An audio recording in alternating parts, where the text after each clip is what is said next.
বিপুলা এ পৃথিবীর কতটুকু জানি, দেশে দেশে কত না নগর রাজধানী, কত নদী গিরি মরু, কত অপরিচিত তরু রয়ে গেল অগোচরে। প্রিয় বন্ধুগণ, আজকে আমি সেই বিপুলা পৃথিবী সম্পর্কে দু চারটি কথা বলবো। এটা একটা পৃথিবী, পৃথিবী একটা প্রতিকৃতি। আসলে বাস্তব পৃথিবী কিন্তু এরকম গোল না।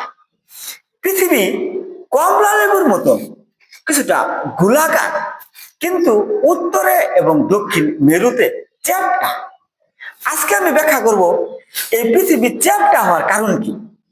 এটা যে উত্তর মেরু ধরি, এটা দক্ষিণ মেরু, এটা কিন্তু নিরক্ষ রেখা, এটা বিষুব রেখা বলে হয়।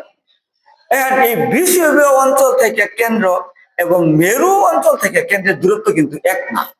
এই বিষুব অঞ্চল থেকে কেন্দ্রের দূরত্ব কিন্তু বেশি, তার মানে এই অঞ্চলটা এই পাশটা কিন্তু বেশি দূরত্ব, কমলা লেবুর মতো এই পাশ চ্যাপ্টা। এখন পৃথিবী কেন চ্যাপ্টা হয় বা কেন চ্যাপ্টা হইলো, আমরা আজকে এই বিষয়টা ব্যাখ্যা করব।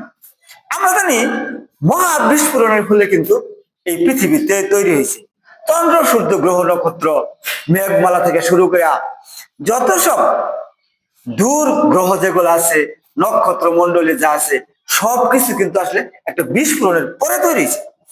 এখন বিস্ফোরণের পর কোন একটা স্থানে কিছু অংশ কুণ্ডলী পাকাইয়া একসাথে থাকে, জমা হয়েছে।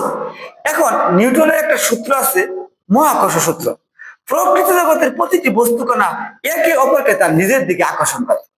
এই আকর্ষণ বলের মান বস্তুকণাদের ভরের গুণফলের সমানুপাতিক এবং এদের মধ্যবর্তী দূরের ব্যস্ত অনুপাতিক। এখন এর অর্থ হলো যখন সমগ্র ধূলিকণা বস্তুগুলো একসাথে থাকে, তখন এরা কিন্তু আকর্ষণ করে। আকর্ষণ করার ফলে একটা আরেকটার সাথে মিশে কিন্তু ঘনীভূত হইয়া পৃথিবীর মতো একটা আকৃতি হয়েছে। এখন পৃথিবীর মতো ট্রাকচার হওয়ার পর তৈরি হওয়ার পরবর্তীটা ঘূর্ণাবর্ত ঘূর্ণন অবস্থা ছিল। আমরা একটা কল্পনা করি, এটা এই ট্রাকচার হইতে পারে তখনই যদি এটা একটা নরম একটা কাদার মতো থাকে, আর তখন যদি ঘুরতে থাকে। আমরা যদি একটা উদাহরণ দেই, এটা যদি ঘুরায় এরকম, যখন ঘুরতে থাকে এগুলো কেন্দ্রাত্মিক বল, অর্থাৎ যে বলের কেন্দ্র বিমুখী বল, এই বল কিন্তু তৈরি হয়। ঠিকই এটা যখন ঘুরতে থাকে তখন একটা কেন্দ্র বিমুখী বলের কারণে এটা চতুর্দিকে সরে যেতে চায়, আর দুই পাশে কেন্দ্র অভিমুখী বলের জন্য এখানে চ্যাপ্টা হয়ে গেছে। এইভাবে কিন্তু পৃথিবী তৈরি হয়েছে। প্রিয় বন্ধুগণ, আমরা কিছুদিন পৃথিবী নিয়ে অক্ষরেখা, নিরক্ষরেখা, দ্রাঘিমাংশ এইসব নিয়ে কথা বলবো। ধন্যবাদ সকলকে।